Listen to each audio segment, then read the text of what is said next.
Welcome, everybody, to the first official episode of Basketball State of Mind. I'm DV. I'm Z. And we're going to talk about the NBA. What else, right? So there's a lot of free agency stuff going on, obviously. I think we're probably going to have some more surprises because there have been quite a few. But let's talk about probably the biggest surprise of the offseason so far. And that's not Kawhi Leonard going to the Clippers necessarily, but him being joined by Paul George. Crazy. Yeah, I mean, I think the big thing to me that stands out is how are people going to score against them? You have Kawhi Leonard, you have Paul George, Patrick Beverley. Who's going to score from the perimeter?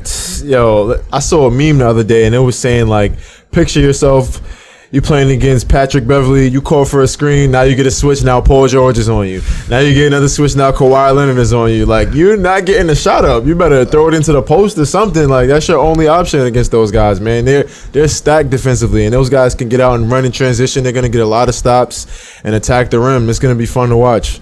Yeah, I think, that's the thing that people like about LA. It has to be fun, right? Yeah. So you had the Showtime Lakers. I don't know if the Clippers are going to be the Showtime Clippers. Well, they can't, but I'll tell you what they can be. Clippers, you're going to owe me money for this one. All right? It's not Showtime. Uh-oh. It's LA Lockdown. Ooh! I like that. We're making a shirt. We got to trademark that before they get it so we can sell it to them. We're making a shirt. LA Lockdown. Yeah, so no one's going to score. That's a fact. Well, I mean, because I was going to say, if you have a post presence on offense, yes, but how many teams have a post presence? Like, everybody's shooting. Well, the other team down the hall. Yeah, well, I mean, with the Twin Towers over there. They're all right. No, I'm kidding. Nah. You'll find out that, like, I'm not the biggest LeBron fan or the biggest Lakers fan. Definitely not the biggest Knicks fan. You're a LeBron hater? No, I'm not a hater. Is that what you meant to say? No, I respect his game. But I don't think the Lakers will win 50. But, yeah, we'll get into that later. What? We'll get into that later. Let's talk about the Clippers. So this is going to be the biggest thing for the Clippers. I think it could be more impactful than when they had Lob City with Chris Paul, Blake Griffin, and DeAndre Jordan, right? I mean, you have two superstars basically in their primes. You have a great point guard as far as, defensively 94 feet. Mr. 94 feet. Mr. 94 feet.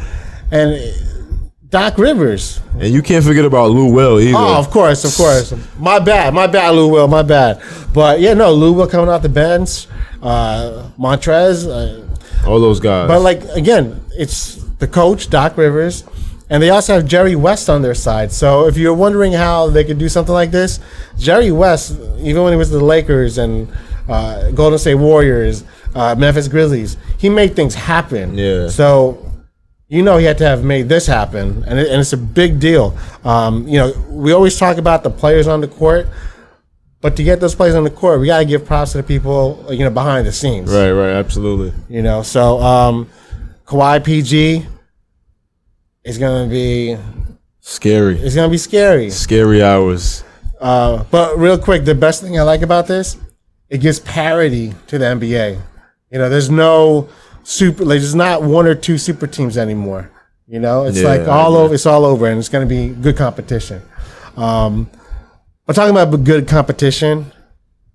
Kyrie Irving, Kevin Durant to Brooklyn. Man, oh man, I think those guys are going to be tough, and I think they even have a chance to make some noise in the East before Kevin Durant comes back. You talk about a nice young scrappy team. They have Karis LeVert, who can get to the rim and finish with both hands. He's creative, he's crafty. They have Joe Harris, who can knock it down from three, and he likes to come off that screen. He doesn't always do a straight cut. He likes to curl and get to the rim sometimes as well. He likes to fade. He can handle the ball a little bit. They have Jared Allen, who can finish around the rim and protect the rim, as well as DeAndre Jordan. Like, those guys are going to make some noise in the East even before KD gets back.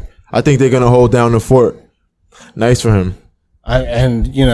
Spencer Dinwiddie, of course. I mean, a couple years ago, 2 seasons ago, most improved player candidate. Right. I thought he should have been a 6-man candidate last season. but he can get to the rim. He can shoot. He's a little streaky, but I mean, he's a dynamic player. Right. So after dealing with Brooklyn's backcourt, we'll call him right now, Kyrie Irving, Karis LeVert, then you have Spencer Dinwiddie coming. I mean, it's going to be tough for teams. Yeah. And the thing that I really liked that they did was getting DeAndre Jordan, right? Because by getting him, they maybe not totally cured, but they put a big Band-Aid on their weakest spot last year, which was like defending inside. Embiid killed him, Drummond killed him, Vucevic killed him. Because Jared Allen, as great as he could be, he's a prototypical NBA center right now. He's a rim runner. He's not big. He's getting there. But now that you have DeAndre Jordan, it's not going to be so easy for those guys anymore. And, that makes a difference, especially in the playoffs. Like we saw this past season with Joel Embiid, who was just like killing it. He picked them apart. Oh my goodness, killing them. It was bad to watch. It was bad. What do you think? As a Brooklyn Nets fan, it was horrible to watch. So when they got DeAndre Jordan, I was like really happy about that. The only thing that I'm worried about now is, do you start DeAndre Jordan, who's been starting his whole career whenever he's played a game, and maybe you stifle Jared Allen's development? That's not like it's bittersweet. It's good that now we're going to be able to stop big guys, but we're not developing basically, he's a core player, Jared Allen. So if you were the Nets, what would you do? I don't see why we can't play them both together. We could have one at the 5, one at the 4. We could have Joe Harris, Karis LeVert on the wings, and Kyrie at the 1. I think that'd be a good fit as well. Have like a Twin Towers kind of setup going on. What do you think? I mean, if we're talking like 1980s, 1990s, the Twin Towers, it works. Especially given their skill sets. Like, we mentioned or intimated Anthony Davis and DeMarcus Cousins with the Lakers. Right. How they are a post presence, and they are. But they can also shoot from outside. Right. They can also face the basket right. and take it to the hole. Jared Allen, DeAndre Jordan can't do that yet. Right. DeAndre Jordan will probably never do it. You can't teach old dog new tricks. Okay. Jared Allen, they let him shoot from the corner, like the corner 3, like a lot. He doesn't take the shot all the time, but they're working on it. So can they play together? Man, it really depends because, today's NBA is all about spacing the floor, having the shooters. With Jordan and Allen, you don't have that. You take away 2 positions now where you're not going to have the outside shooting. Yeah. Also, I was thinking that might be a problem defensively as well. If they have 2 bigs that can be picked on out of the ball screen, if they get a switch, or the opposing team gets a switch, it might be tough for them to guard on the perimeter. Right. As much as they can protect the paint, and they do that pretty well. Yeah. It's going to be tough for them to guard on the perimeter. Well, I mean, you might have a point. Jared Allen is able to switch and cover the perimeter. He's pretty good that way. But DeAndre Jordan, forget about it. Especially given his age, It's over. And I represent the old school, but, we got to be realistic. You know what I'm saying? But I do think they can make some noise this season because Kyrie is just an upgrade over D'Angelo Russell. And I love D'Lo. I wish him all the best in Golden State. But clearly, Kyrie is a better player, and you're basically getting back the whole team from last year that made the playoffs. Some role players aside, like DeMar Carroll's gone, Jared Dudley's gone, but you're getting guys back like Torian Prince, who's probably just a younger DeMar Carroll. Obviously Kyrie, KD. Well, not KD this year, the next year, but you're basically getting the team back. Except you have Kyrie Irving starting now, so they should make the playoffs. Will they be higher than the 6th seed that they were? I mean, we'll see because the East is no joke. And, we'll talk about that in another segment about, where we think teams are. But I'm excited for this coming season as a Nets fan. But the season afterward, when KD comes back, when that number 7, that's gonna be crazy. And, well, hopefully. Because I know all you Knick haters are saying, he's not coming back. He's not going to be 100%. We don't need KD to be 100%. Like I'm on the team. But the Nets. Aren't you? I wish Did you get a 10-day? I wish. Yeah, 10-day. 10-day to what?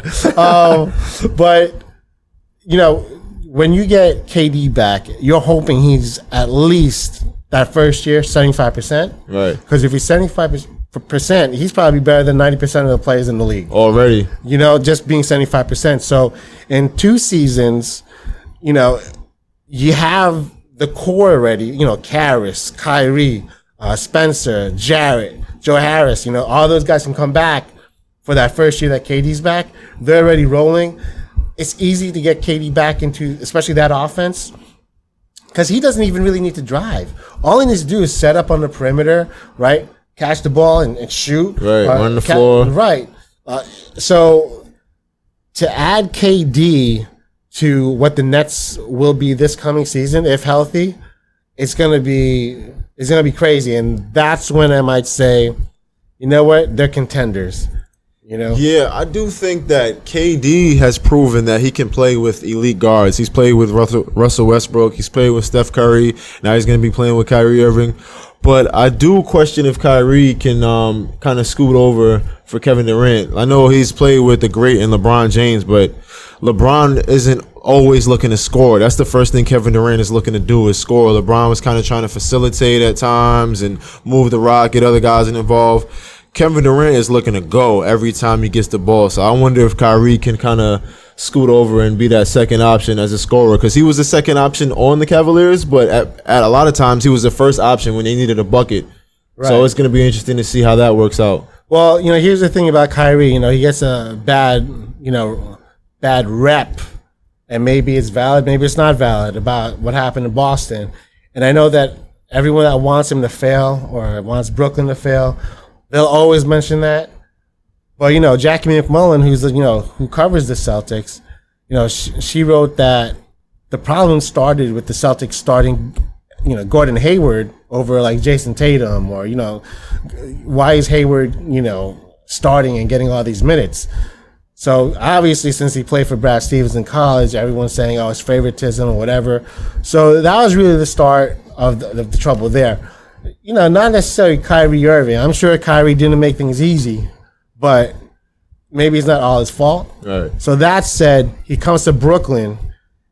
He has a legacy that he's going to leave in the NBA, and he wants to change the perception of him being that bad guy like he was supposedly in Boston.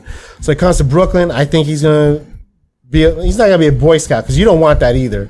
But he's going to be as good as can be and just like prove people wrong. Yeah. So the first year, that's what he's going to do. He's going to establish that. When KD comes back, I think he's just going to have so much fun knowing that he has KD. Yeah. That he'll drop a dime like more than he normally would. Yeah. And especially since that's the offense that the Nets run. Whereas, constant ball movement, cutting to the basket, shooting from the outside if you have the shot. I think Kyrie will concede to a degree to KD being the number one guy. Do you think that having two of the top scorers in the league will make the offense a little bit more stagnant, though? No, not necessarily. And the only reason why I say that is because Kenny Atkinson, the performance staff, the coaches, they have a ton of credibility around the league. Yeah. It's clear when two of the top players come to the Nets, knowing what the Nets do. And they've been doing this for 3 years now, right? They compete hard. They play a certain way, like I said, with the offense, right? They move the ball, cut to the basket, all that stuff. KD and Kyrie, they know what they're coming into. And not only Kyrie, but KD also has to change the perception, right? So when he left OKC, it was, to the Warriors, obviously, and everyone called him a snake. Right. And soft. And so, all that stuff, right? All Can't that leave stuff, out soft, right? So he's also going to have something to prove. So I don't think they're going to overdo it, because I think they're going to believe enough in the offense, in Coach Kenny Atkinson, and kind of more importantly, the players. Right. Right. For example, KD has like a strong relationship with Karis LeVert. He's like LeVert's big brother. Right. He has a relationship with Torian Prince, right, who the Nets just got. Obviously, both Kyrie and KD have a relationship with DeAndre Jordan. So both of them are playing with players that they like. Right. That they're friendly with off the court. So I don't think they're gonna let ego get in the way. Right. To the degree that it sabotages what they want to do, and what the goal is for any team is to win a championship. Yeah, and I think those guys know what it takes to win at this point. So I think they're going to be in pretty good shape. So I mentioned before about KD being a big brother to Karis LeVert. Now let's talk about the little brother aspect going on in the two biggest cities in the United States. One on the East Coast, one on the West Coast. Obviously talking about New York and Los Angeles. So the Clippers, they get Kawhi, they get PG, big news. Are they going to take over now from the Lakers, right? And then, hold on, we have KD and we have Kyrie in Brooklyn. Are they going to take over New York City? We'll take the West Coast first because people always say there's a West Coast bias, but we'll talk about the Clippers and the Lakers. Can the Clippers now take over Los Angeles from the Lakers? I don't think they're going to take over Los Angeles. I definitely think there will be more of an even split between the two teams. But for the Clippers to be the favorite team, I don't think that will ever happen, especially with the roster that the Lakers have. As good as the Clippers are, the Lakers have LeBron, Anthony Davis, DeMarcus Cousins, and the list goes on and on and on. They have all these pieces. They have Kyle Kuzma, Rajon Rondo. They just signed Danny Green to a 2-year contract for $30 million. They just got Avery Bradley, who's another 3-and-D guy for cheap for 2 years. I think that roster is very deep. And now they're going to have LeBron playing the point guard so we can have the shooters spread out around him. I think they're going to be pretty good. They're going to be hard to beat. Yeah, if you had asked me about this maybe a few days ago, I'd be like, Clippers, no question. You get into NBA Finals MVP, Kawhi Leonard, who is one of the best two-way players, to go along with PG, who's another one of the league's best two-way players. But I have to hedge my bet on that now because they're playing LeBron James at point guard. I think that's a huge deal. When he came out and he was getting comparisons to the legends, when they're comparing with Jordan, I never got that because I don't think that was correct. I always thought he was a Magic Johnson type. Yeah. That could score, right? So now you're going to have a 6'9" point guard running the whole show the way Magic did. Right. What did Magic do all those years? Win chips, took over the city, right? Controlled the game. Even though LeBron's controlled the game, he's done all that stuff from the 3 or the 4. I think doing it at the 1, especially now at his age where he doesn't always have to go to the cup, he doesn't always have to be physical in the post. I think that's just going to make him better in regards to load management, his output in production, because he doesn't have to go as hard as he used to from the other positions. Now at point guard, he can stay on the perimeter, whatever, and he can cut down whenever, but a 6'9" point guard, one of the best players to ever play the game, and now with the shooters, I think, it's going to be tough. But I do think, because I'm a huge LeBron fan, as big as a LeBron fan as I am, I think he might struggle bringing up the ball against Patrick Beverley. If Pat Bev is picking him up 94 feet, right, he's going to have some trouble. Definitely he's going to be able to see over him and facilitate, and he'll be able to post up Patrick Beverley. But if Pat Bev is in his shorts sitting down in his seat, right, as soon as he inbounds the ball and he has to get the ball up the whole game, that's going to put some wear and tear on LeBron, I think. But let's be honest now. I don't even know why I'm arguing for the Lakers, or why I'm arguing for LeBron. But how many Patrick Beverleys are there in the league that'll actually do that? There aren't too many. There aren't. But I'm talking about pertaining to this convo. Right. We're talking about, the Lakers versus the Clippers. Yeah. Patrick Beverley is going to be – he doesn't care. He doesn't care who LeBron is. He doesn't care. He was regarding KD the best he could. Not that he got a lot of stops, but he was giving his best effort. He didn't care. He's like, yo – you're going to work for these buckets. And I think he's going to have that same mentality when he's playing against LeBron. So it's going to be interesting. So you're calling it even, right? You think I think it'll be even. Especially even if the Clippers do better than the Lakers this season, they have to do significantly better for them to become the big brother of the city, in my opinion. Right. Because if there's any opportunity now for the Clippers to take over, it's probably now, because the Lakers have been so horrible the past several years, even Kobe's last season. But it's going to be tough. It's not going to be as easy as it will be for the Brooklyn Nets to take over.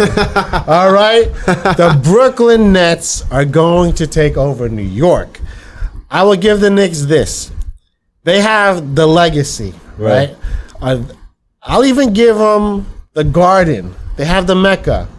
But clearly now, especially after this offseason, no one gives a damn about the Mecca. Kyrie, KD, they didn't go to the Knicks because the organization is just bad. And it starts with the owner, James Dolan. So the Nets are taking over. The Knicks have the worst record since 2000. They didn't get any free agents. I mean, none of the big free agents. I like the Julius Randle signing. But the Nets are going to take over. They have two superstars now. Even though one of them is injured, the one that they have is clearly the best player in New York City. You know what I'm saying? They're going to take over. They're going to take over. I do agree, however, if the Knicks... No, wait a second. If you agree, how do you say however? If the Knicks are able to get one of the top point guards in the league, who is now on the trade market, who goes by the name of Russell Westbrook, they might be able to have some say about who's the top dog in the city, especially if Kevin Durant doesn't come back 100%. If he comes back at 75%, and now it's kind of just focused on the Westbrook-Kyrie matchup, that's pretty even. Westbrook might be able to take that matchup. See, that's a tough one. That's tough. I would say it's even, but I'll tell you this right now. Westbrook is not coming to the Knicks because who are the Knicks going to trade? They need to match his, I think it's $37.5 million he's going to pay next year.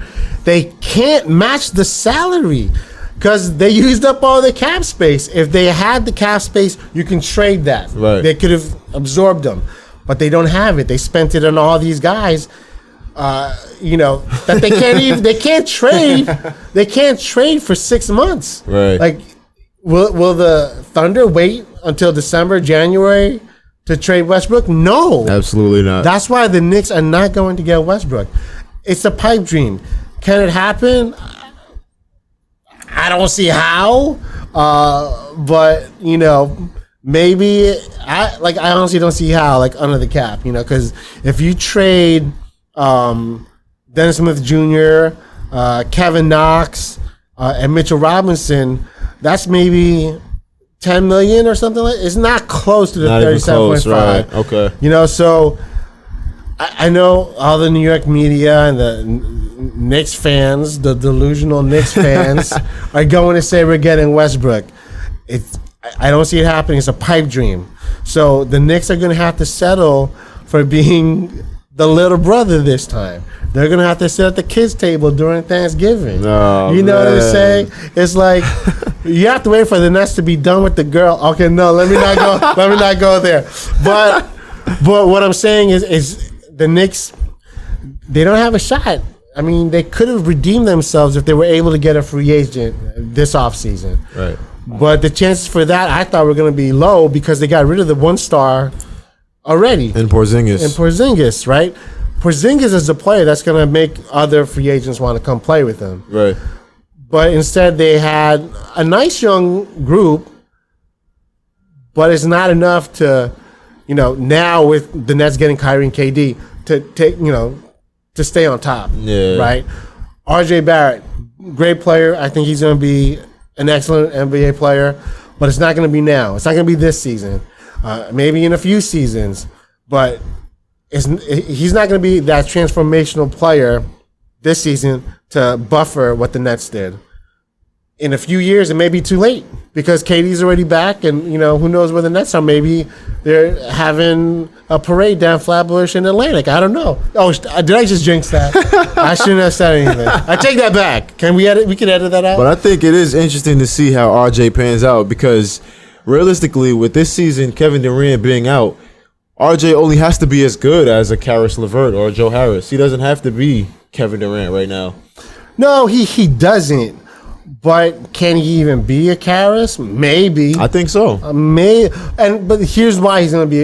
If he does, and I would agree with you, he can be a Karis only because the Knicks stink so bad. They're going to give him a ton of burn. Like, he's going to get every single opportunity. Yeah. It's like, oh, you want to shoot the 35-footer? Go ahead, RJ. We need you to do something for us. You know what I'm saying? He's going to... he can strap whenever he wants, man, right, and just unload. So that's the reason why he'll have the opportunity to be like a Karis LeVert. But it's New York, and it's the NBA. You need a star. You know, like, no, I'm sorry. You need a superstar. You need more than a superstar. Yeah. You need more than nowadays you need like at least two. You know, at least a superstar and like 2 other stars. Right. You know, so the Nets now have 2 superstars. I think and a great supporting cast. And a great supporting cast that know how to play their role. Right. And honestly, and maybe I'm just being a homer, I do think Karis LeVert can be a star. Because before he got injured, you know, last season, he only played like several games. He was looking like an all-star. Yeah, he's tough. I really like his game. He's shifty, can finish around the rim, athletic, and he's got to work on his defense a little bit, but he does give his best efforts on his defense, I would say. Like, it's not an effort issue. I think it's just something that he has to work on skill-wise. I think he really just like health-wise, because, you know, he's been injured or whatever. Right. Like, he's great in the pick and roll with Jared Allen. Like, you know, they've had so many lobs because defenders have to watch out for Karis LeVert. Absolutely. You know? So, I think that it's the beginning of the Nets takeover.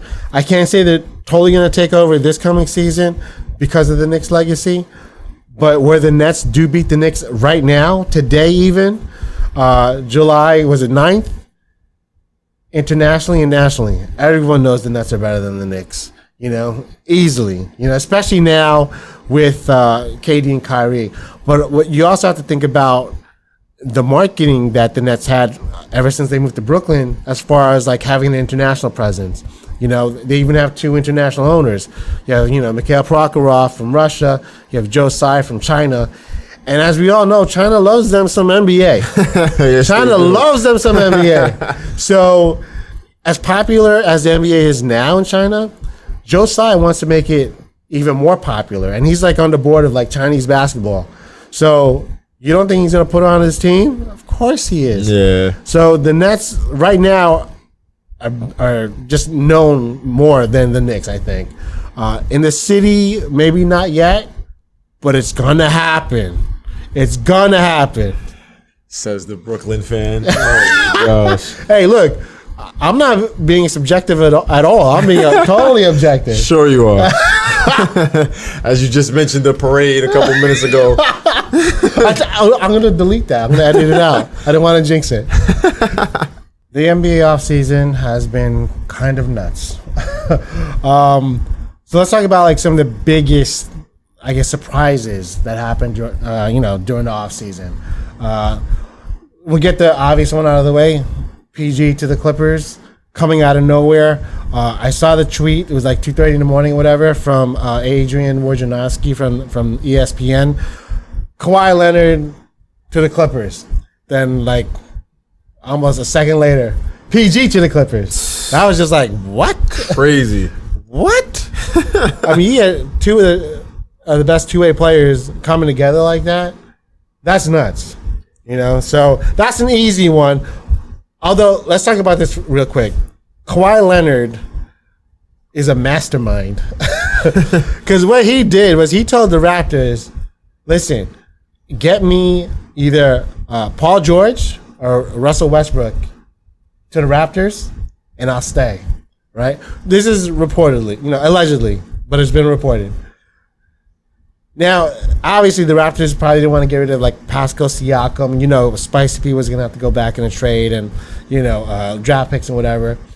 But so that obviously didn't happen. So Kawhi tells the Clippers, listen, get Paul George and I'll come to you. How crazy is that? Like just working from the background. I mean, Kawhi Leonard this past season is like the kingpin of the whole NBA. Yeah, that was very LeBron-esque in my opinion. That was a LeBron move right there. And that's even just the whole way he was operating. Like on Twitter, there was a hashtag trending called like the Kawhi Watch. Like everyone was like looking for him. People didn't even know where he was at one point. Like no one knew what Kawhi was gonna do. And I think that's the first time we've seen something like that happen. Like I think he's taken like the longest in a long time to make that decision. Like a lot of players, they make it right away or they already have their decisions made. But he was kind of just lurking in the shadows, taking his time to figure it out. And I think the narrative that a lot of people created is that he was being selfish. He was inconsiderate of the teams that were recruiting him. Like specifically, Skip Bayless was saying all this stuff. Oh well, and it's like we never get angry when the teams do things like this. Oh, right. And when the owners make these type of moves and these type of decisions, when they wait things out. But when the players do it,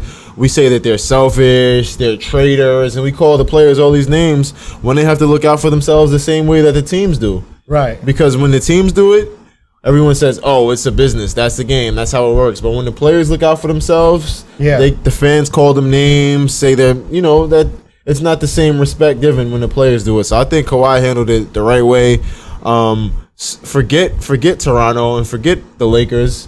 Do what you got to do and do what's best for you. I think he did a good job of that. Exactly, and like what I was seeing a lot, just being on the internet, this thing people do is the internet. But a lot of people, and obviously they were biased because they're like Raptors fans. They were like, "Oh, Kawhi, he should come back, defend the title. He owes it to Toronto. He owes it to Canada." Yeah, right. I was just laughing. I was like, "This dude owes you nothing. He gave you a chip. Your first one. Be happy. Your very first one." So, all right, fine. He's a one-season mercenary. But guess what?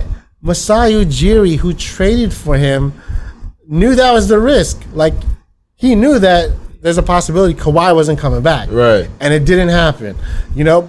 But the risk paid off. Right. You got a title. It's like, let the man do what he wants to do. Yeah, they're probably still celebrating out there. Exactly. But you did say something about the owners. I think another surprise during this offseason was owners are now no longer called owners.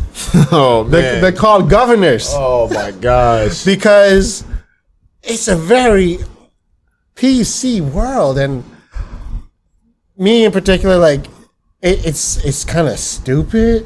It's like, okay, look, I get it, owners, the connection to slavery and all this other stuff, and we do need to be sensitive to that. They've been known as owners forever, and technically they own the team. You know what I'm saying? I didn't say I own the players. Exactly. I don't own the coaches, but this team, this organization, I own that. Right. And it's not like the I'm players. an owner. The players are not playing for. They're not playing for free. Yeah. It's not slavery days or anything like that. So not even close. Yeah. I mean, we were just talking about Russell Westbrook. He's getting paid $37.5 million this coming season. James Harden's getting paid like $40 million. Chris Paul for like $40 million. $38.5. You know what I'm saying? It's like, why make the change? To me, that's like the dumbest thing, because you're just like giving in to this, politically correct world. And some of the things I get, right? Like, for example, the U.S. Women's National Team, they just won the World Cup. They totally deserve equal pay. In fact, I would say they deserve more than what the men get paid. I mean, how many chips they got to win? Right. To it's ridiculous. Did they win like 4 out of the last 8 years? I think it is. No, 4 last 8 or something. Yes, it's stupid. They should get paid more. Forget about getting paid equal. Forget about equal pay. They should get paid more because they produce. But to say that an owner is not an owner, I don't understand that. it's dumb. So that's another surprise in the offseason. Speaking of owners, can we talk about another surprise in the fact that the Knicks owner did not want to offer Kevin Durant a max contract? I'm not surprised. It's James Dolan. That's horrible. Yo, that's like one of the biggest surprises to me. Kevin Durant, even though he's hurt, like, right. Come on, every bro. single team is Kevin Durant is offering him the max money. That's crazy. Even the team that he just played on, the Warriors, they were going to give him 5 years. They were going to commit 5 years and a whole boatload of money. I think it was just like infinite or something. But here, take whatever you want. Yeah, whatever you want. You want ownership of the team, you got it. I'm sorry, governorship of the team, you got it. But it's so stupid for Dolan to not offer it, because I don't even know if that's true, but for him to say that he didn't offer it, it's like, just shut up. Yeah, that's horrible. It's just petty. Is that something you're proud of? Are you proud of making the biggest mistake ever? Yeah, right. I'm telling you, he needs to control the narrative. He couldn't have it where KD said no. he had to make it where he said no. You know what I'm Why? saying? If KD says no, you don't look like a bozo. You look like a bozo by saying, like, I said no to KD. Yeah, like you look worse now. Like, come on, bro. The worst owner or governor in all of sports. Horrible. But I think another thing, and you know, we'll sort of keep in that theme of, like, you know, not getting offered. DeMarcus Cousins. Nobody wanted to offer DeMarcus Cousins a contract, like, from the get-go. I mean, not even like in the middle stage or the middle period of free agency.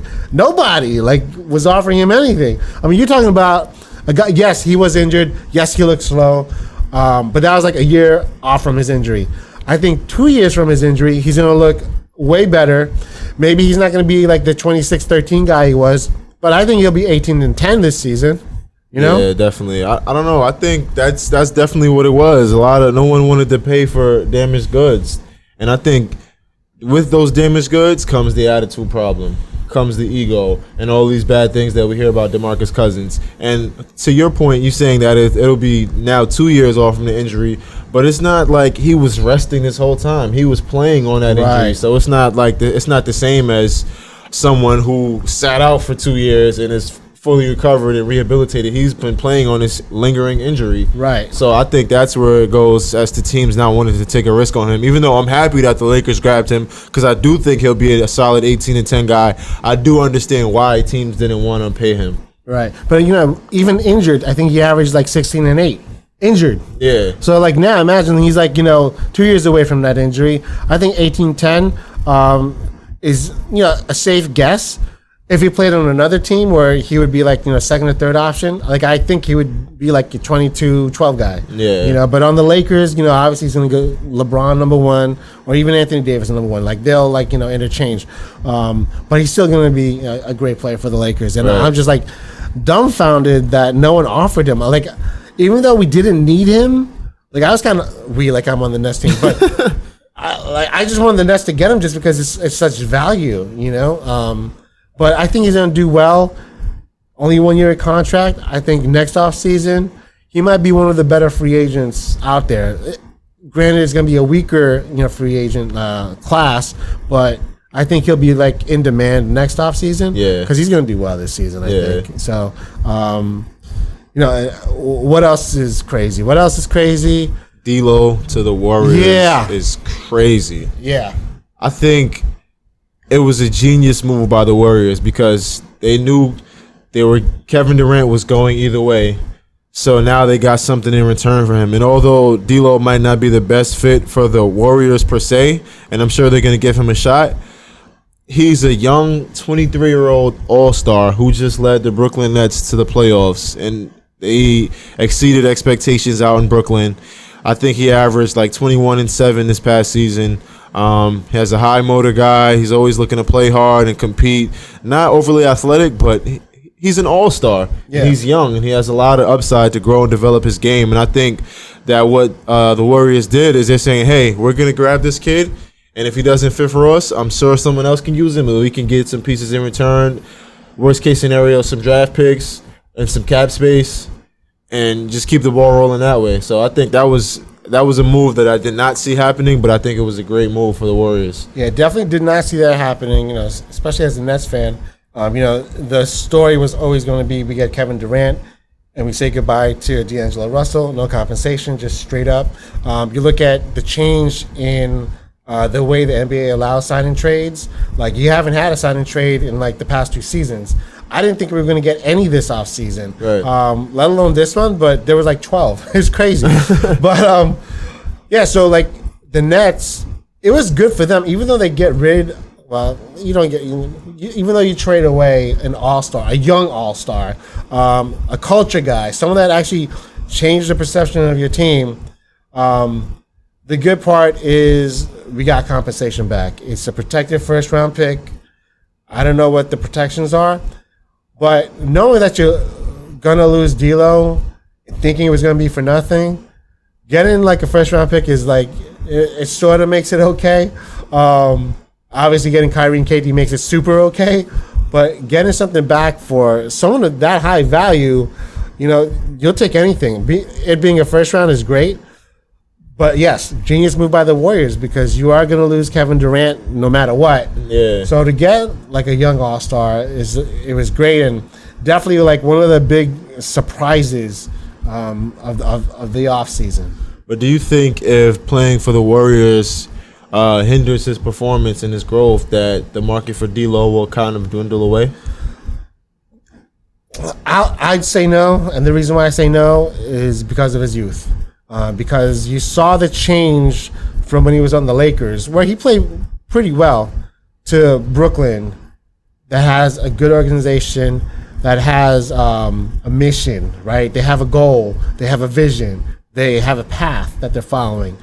So when you go to the Warriors, things right now are in such disarray. Still a great organization, one of the best organizations. But there is that question because Clay isn't playing, right? KD's obviously gone. What happens when Clay comes back?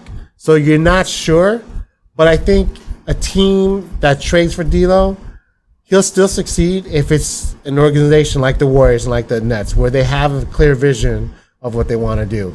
Yeah. I know he's like, really tight with Devin Booker. So if he gets traded to the Suns, like, I don't know what's going to happen to him. They also just picked up Ricky Rubio, so that's right. huge So that bunch of guards over there. That wouldn't even make sense for them. Well, if Devin Booker says, I want to play with my best friend, it's probably going to happen. Yeah, but I'm sure if Devin Booker has a chance to ask for someone to play with, D'Lo's not going to be at the top of his list because they've been stinking it up with a bunch of guards over there for the longest. Yeah, so I'm sure he's asking for a big dog. Actually, they're on vacation together right now, from what I saw from Instagram. Yeah, they're like tight. They're like really good friends. But because they're so young, he probably thinks that if I get D'Lo to come over here, we can change things around, and maybe it can happen. Maybe, because it's not always up to the players. Do they mesh well though? Because all we've seen D-Book do is get a whole bunch of buckets, and on that team, he's had no one to pass to really. Well, now, because D'Lo, yes, he facilitates the offense. He can play point guard, but he can also play off ball. I think D-Book and D'Lo, they can interchange their roles. Yeah, they're kind of like almost the same player to me. They're almost the same player, exactly. Devin Booker being a little bit more of a scorer. Right. But they bring the same things to the table, in my opinion. Yeah, no, definitely. And, obviously both not overly athletic. Right. But just have a knack for the game. And we've seen backcourt succeed that way. Dame and CJ, obviously the number one example there. Steph and Clay, another example. Maybe they're the number one example. But I don't think it would be crazy for D'Lo and D-Book to play together. I just don't know how successful they would be. Right. Because maybe it's wrong to say, but it's the Suns. And it's the Western Conference. Way tougher. But yeah, no, I think D'Lo to the Warriors, definitely surprised. More of a surprise that both teams got compensation. But to me, I think the biggest surprise of the offseason and what I think can make the biggest difference is Al Horford going to the 76ers. Yeah. Al Horford can do everything. Everything. Great teammate, and I think that's what the Sixers needed. Yes, they lost Jimmy Butler, but, Jimmy Butler's an alpha. So it's kind of hard for him to say, okay, Joel, you have the ball. All right, Ben, you can have the ball. He's going to want the ball. And he's a great clutch player, no question. But with Al Horford, you get that guy that will pass back out to, not Ben Simmons because he can't shoot, but he'll pass back out to Tobias Harris. Right. He'll be on the block and he'll pass, draw two and kick to Joel Embiid for the dunk. He can start the fast break and let Ben Simmons finish with a dunk. He just does everything well. He's the ultimate teammate. Yeah. And I think that could put them over the top. He's a leader in the locker room. He's a leader in the locker. He's a veteran. Everybody respects Al Horford. I don't know one person that has ever said a bad thing about him from when he played in Florida. Joakim Noah got all the fame on that team, but I think everyone knew it was Al Horford that basically drove the bus. Right. You know what I'm saying? So Horford going to the Sixers is going to be amazing for Sixers fans. What do you think they'll do with Al Horford as far as like wins? I think they're going to be the top team in the East. Definitely the top team in the East. I think their wins. I think they'll do. I give them like 65 wins. Okay, I was going to say 60, close enough, but I think that's how much of a difference it makes. Even though you lose JJ Redick, who's a huge Jimmy piece. Butler. Yes. Yeah. So that's the biggest surprise. I really thought he was going to go somewhere else. Like I said, with the loss of Jimmy Butler and JJ Redick and the addition of Al Horford, I look for the level of play from Tobias Harris to go up tremendously. I think he's going to have a huge opportunity to really get some touches now and really show what he can do. And I think he's going to show improve. Yeah, no, I think that's a great point. I think Al Horford is one of those players that makes everyone around him better. Exactly, yeah. So it's going to be the Sixers, sadly, in the East. But we'll see what happens in 2 seasons. True. Let me just flex on him right now. Oh, my gosh. Let me flex on him right now. Oh, look, put those water guns away. Check this out. Oh, yeah, you like that. Yeah, Terry Crews style. Yeah, I love it. Why am I doing all this? Because I'm a winner. Oh, my gosh. I'm a winner. Easily, I'm a winner. I don't even have to say I'm a winner because you can just look at me and go, God damn, that's a winner right there.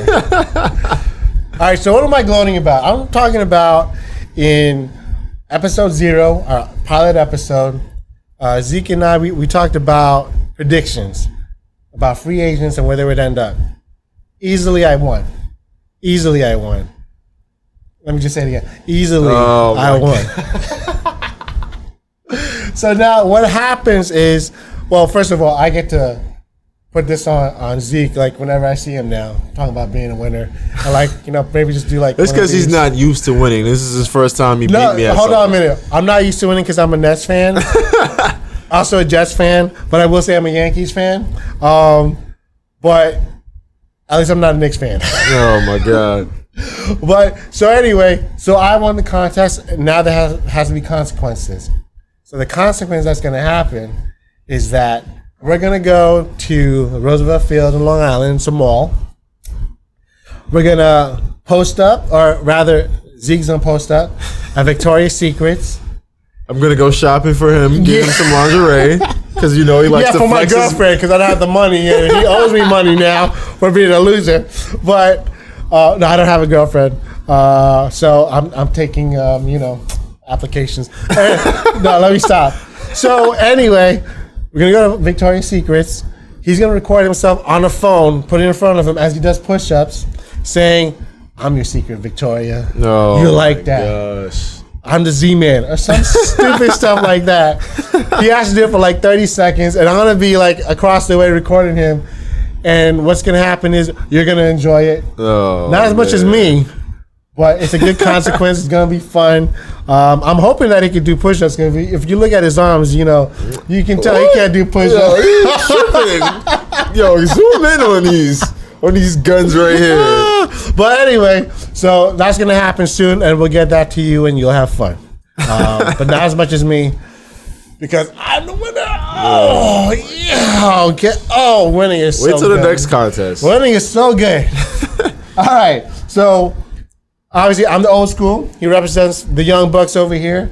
And what we like to do, and what we're going to do every episode, is talk about some aspect of the game and mention players from my era, which is going to be 1960s, 1950s, where the shorts were short, and we watched in black and white. That's coming back to shorts, right? People wear shorts. But that's going to be before 2003. The Young Bucks will be 2003 and on. And for this week, we're going to talk about if you need an assist, who are you going to get? So Zeke's going to respect his elders, so let me go first. So, a player that I would want to have the rock, to dish a dime, he's not my top player, not yet. It's Isaiah Thomas. Another Zeke, right? Detroit Pistons led the bad boys to back-to-back chips. One of the best passes, one of the best dribblers, ever. Very flashy, but he got the job done, And I think if anybody was the prototypical point guard for today's point guard, it's probably Isaiah Thomas. Because Isaiah Thomas can score. Like, every point guard now, scores 20. All the top guys score 20. They don't get as many assists, but, back in the day, Zeek would get, 20 points, 13 assists, and all this other stuff. So I think he would be the prototype. But he was also a clutch player. Like I said, one of the best assist guys. I think he's in the top 3. John Stockton, Mark Jackson. Oh, yeah, Isaiah Thomas is top 5 somewhere. So he would be one of the guys I would look at. Another guy would be actually the top guy of all time, John Stockton. A lot of people will hate on him because he played with Karl Malone, and it's like, all his assists came to Malone, but that's not even true. It couldn't be true, first of all. He's dropping a corner check, throw a Bailey on the run, Mark Eaton down low in the post. John Stockton's just one of the best that ever did it. But the top guy, and I loved him as a player, but whenever I see him smile now, as an executive or as a color commentator, I just want to punch him in his mouth, is Magic Johnson. Magic Johnson as a player, obviously one of the best players of all time. I think he's the best point guard of all time. He can see over the top. He can run the break. He can finish. Flashy. You talk about flashy, Isaiah Thomas. This guy was flashier, and that's why his Lakers teams were called Showtime. But Magic Johnson, man, you want the ball in his hands if you need an assist. One of the best to ever do it. Just not in the front office. I hate his tweets. I wish I could just not like a tweet, because that's what I do with all his tweets, because he's just annoying. Because he seems so entitled. It's crazy. It's oh yeah, we're the Lakers and I'm Magic. So? Anyway, he's always talking about that Laker pride. Yeah, all that stuff. And then you do the Lakers dirty. You just leave them in the middle of an interview. I mean, who does that and think it's okay? Magic, that's who. It's it's not okay, Magic. Oh, man. It's annoying, and it's he's known for that smile, and I just want to break his teeth. It's horrible. I'm so bad. But anyway, who do you have from the Young Bucks? I have a guy that I mentioned last week for the rebounds. I'm going to mention him again for the assists. That's Russell Westbrook. He's a guy who's been a triple-double machine for I don't know how long now. We've just gotten accustomed to it. We used to be excited about it, but now people just kind of, oh yeah, another triple-double for Westbrook. I think it's kind of taken for granted what he's brought to the game. But he's always able to create for himself and draw in 2 or 3 defenders every time he gets in the paint. He's able to kick out to shooters, dump down to his bigs.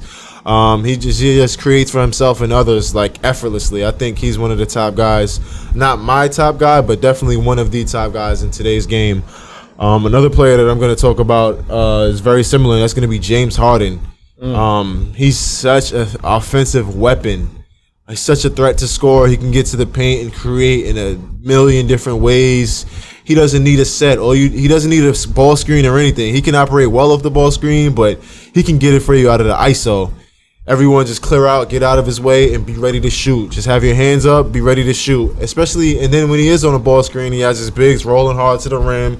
He's got his shooters filling up back where he was, and he's finding everyone. That guy's got eyes in the back of his head.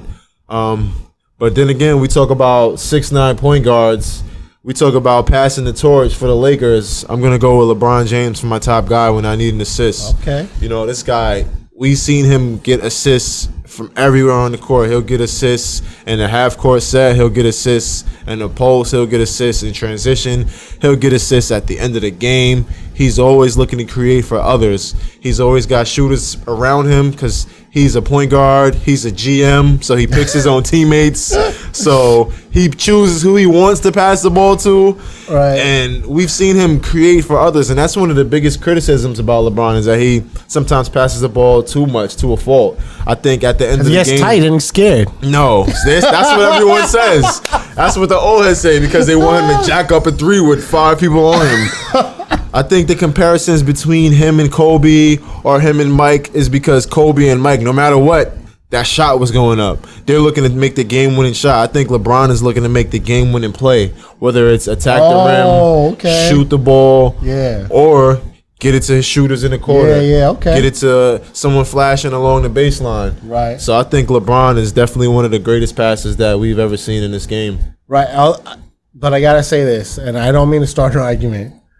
Michael Jordan is also known for passing to Steve Kerr for a win, passing to John Paxson for a win in the closing seconds. So he's not always looking to jack up the shot. Yes, like 9 times out of 10, he's looking to take the game on the shot. But he's smart enough to make the right play. You know, just like you said with LeBron. You know, because he'll pass a dump off. I remember he winning a chip, passing it down to Luke Longley. Luke Longley, you know, for a game winner. So I didn't want to start the argument because we can save that for another episode. Right, we can save that for another episode. But I will say this: all the barbershop talk. Hold on, man. I'll say this though. What's Jordan's record in the NBA Finals? Oh my God! What's LeBron's record in the NBA Finals? What's Jordan's stats all time? What's LeBron's stats all time? Look, we're talking about chips. The name of the game is what?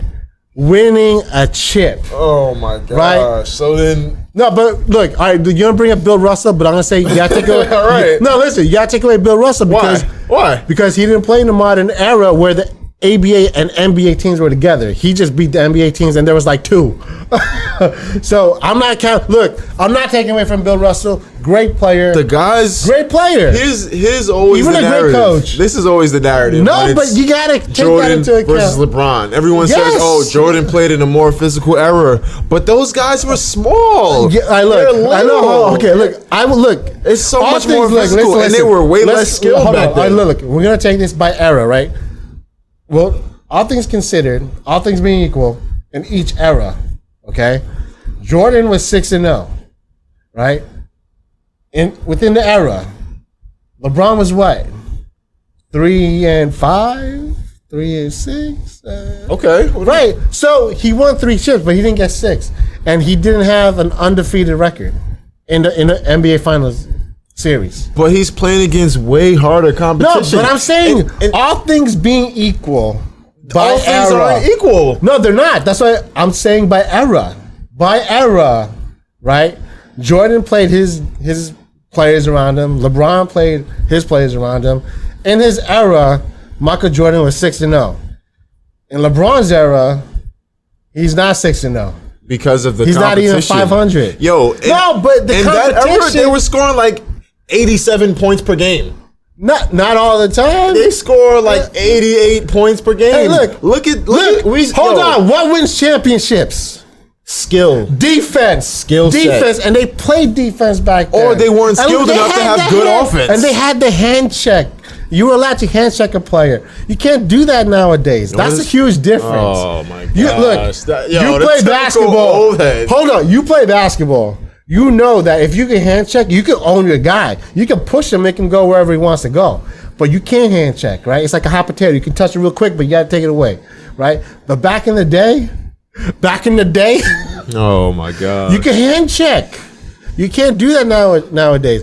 That's why I'm trying to make it fair and saying by era. But the old head argument is always that it was all about defense back then. But I think it's but because you just said it yourself. They scored 87. It's because the offensive players weren't as skilled. That's why they only scored 87. Not because y'all played such great defense. What are you talking about? All right, who's the best point guard of all time? The best point guard of all time? You tell me. Yeah, Magic Johnson. Okay. He played in that era. Right. Okay. Who's one of the most clutch three-point shooters of all time? Ray Allen. He played in that era. Larry Bird. Who's the best three-point shooter of all time? Steph Curry, who's playing in this era, currently, today, the best. Let's go. You got one, I got one. Let's talk about it. Reggie Miller. He played in that era. All right, he's not. We're talking about the best. Hold on. Okay. All right. The best in the regular season. In the postseason, how great is Steph Curry? Look. Don't make me sound stupid. I'm ready to go. I got time today. Steph Curry. I got time today. Steph Curry. Awesome 3-point shooter. The best of all time. He performs in the postseason. Say it with me. The best of all time. But he is the best 3-point shooter of all time. Okay. But not necessarily in the postseason. How many NBA Finals MVPs does he have? 0. He got robbed. They gave it to Andre 0. Iguodala. You don't think Iguodala deserved that? No. You do? I do because no, you do he not. stepped up. Look, yo, this I'm totally lying. Yo, they gave it to him because they said he locked up LeBron. No, LeBron Curry, averaged 36, you're right. 10, and No, 12, I Curry think should it have won was. that one. But that's one. That's one. And after that, he had Kevin Durant on his team. Okay. So it's not that he didn't show up in the postseason. Okay. He got robbed one year, and the next year he had arguably the greatest scorer of all time on his team. Right. Let's talk about it. That's 2 GOATs on a team that are in this era. Okay. All right. But what it comes down to, right, is what is your record in the NBA Finals? That's not what it comes down Yes, to. it does. Why? Who decides that? Okay. What's another way to look at it then? If we're not going to talk about your record in the NBA Finals, right, how else are you going to measure it? What do you mean? We're taking away that Jordan is 6-0, right? So that's away from the argument of being a GOAT, right? And I think we agree that. Do we agree? All right, that the goal of any player in any team is to win a championship? Okay. Yeah. Do we agree? Yes, we agree. Okay, we agree. All right, so I'm saying take away the fact that Jordan is 6-0, right? So that's out of the GOAT argument. Right. So then, if the goal is to win the chip, right? Then what other measurements do you have? Yo, let me. Other than total number, which Jordan still beats him, and record, which Jordan beats him. Okay, are you gonna allow me to speak now? Sure. This is what the argument always is. When it's LeBron versus Jordan, we always say Jordan has more rings. Jordan has more wins in the finals. He has a better record in the finals. When it's Kobe versus Jordan, they talk about stats. How come we don't talk about stats? I'm not talking about. I would still use the same argument. But I'm saying, Kobe isn't undefeated in the finals. But I'm saying, though, he doesn't have more chips than Jordan does. LeBron is better than him in every aspect of the game statistically. He rebounds more. He passes more. He scores more. He does everything more. Jordan was a better defender. Can you argue that? Maybe a better on-ball defender. I could argue that LeBron is a better help defender. I could argue that LeBron is a better shot blocker. I could argue that LeBron plays the passing lanes better. But yes, we could say Jordan was a better on-ball defender. That's all you got. He was a defensive player of the year. That's all you got, though. What are you talking about? That's a big deal. Is it? Yes, it is. Oh man, How does defense start? Who did he have to guard? How does defense start? Who did Michael Jordan have to guard? There's so many players that he had to guard. Big time, like Brian Quinnett from the Knicks. No, I'm totally kidding. Not Brian Quinnett. Cut. But no, seriously. I mean, you had Reggie Miller. I mean, you had a lot of players. Reggie Miller, who could barely create his own shot. Yeah, but you still have to play him. You have to play him up. You had to close out. Listen, you have to close out. But if he put that shot fake and he was one of the best at doing that, he'd go right by you. All right, so Jordan had to guard Reggie Miller. LeBron has to guard Kevin Durant, Kawhi, Paul George. The list goes on. Can we talk about it? All right, look. Are we going to talk about eras? Let's do it. Sounds like, all right, look. So I'm saying within his era, and this is what I'm talking about from the beginning. All things being equal.